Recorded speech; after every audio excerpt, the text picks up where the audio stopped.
नमस्कार, मी पंजाब डक हवामान अभ्यासक मुक्काम पोस्ट गोगळी धामणगाव तालुका सेलू जिल्हा परभणी।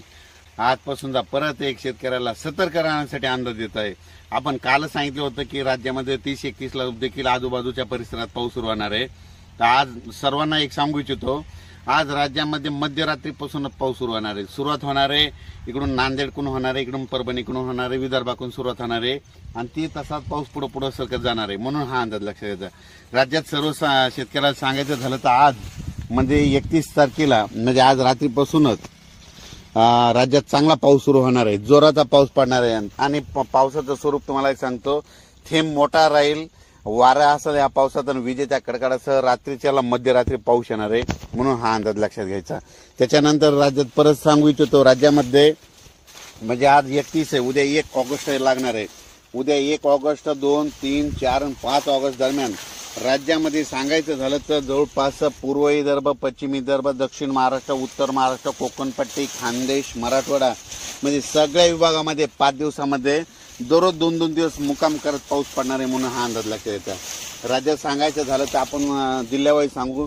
राज्यात सांगायचं झालं तर वर्धा, नागपूर, भंडारा, गोंदिया, चंद्रपूर, नांदेड, हिंगोली, लातूर, बीड, उस्मानाबाद, त्याच्यानंतर सातारा, सांगली, सोलापूर, कोल्हापूर, पुणे, नगर, त्याच्यानंतर नाशिक, मुंबई, त्याच्यानंतर नंदुरबार, धुळे, जळगाव, त्याच्यानंतर बुलढाणा, संभाजीनगर, त्याच्यानंतर अकोला, अमरावती, वर्धा, नागपूर, परभणी, हिंगोली, बीड म्हणजे जवळपास सगळीकडे जोराचा पाऊस पडणार आहे। म्हणून हा अंदाज लक्षात येतात। आणि सर्वांना एक आनंदाची बातमी सांगतो की आपण मागच्या अंदाज सांगितलं होतं की 1 तारखेपर्यंत म्हणजे मागच्या अंदाजात जायकवाडी धरण 79% भरण म्हणलं होतं, तर 79 झालं। आणि परत एक सर्वांना आणखीन एक अंदाज सांगतो की राज्यामध्ये ह्या 5 तारखेपर्यंत जायकवाडी 100% भरणार आहे, त्याचं पाणी सोडावं लागणार आहे।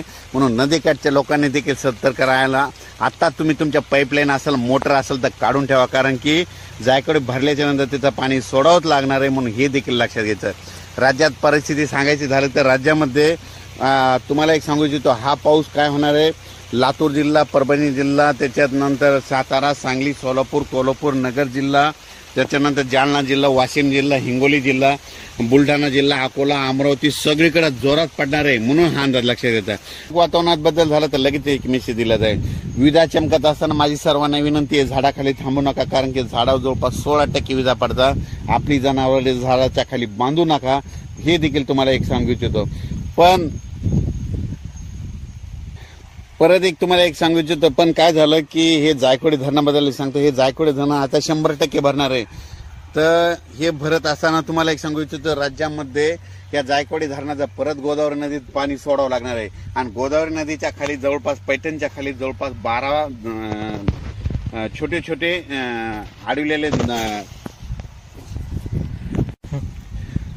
बंधारे आहेत आणि ते बंधारे देखील ह्यामध्ये हे वरचं पाणी सोडल्याच्या नंतर त्याच्यात देखील येणार आहे।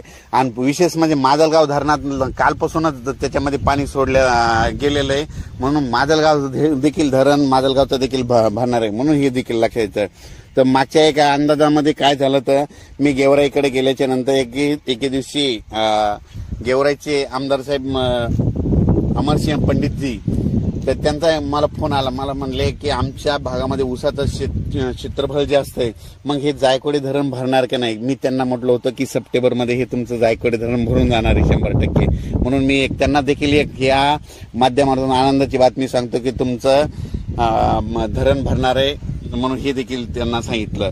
तर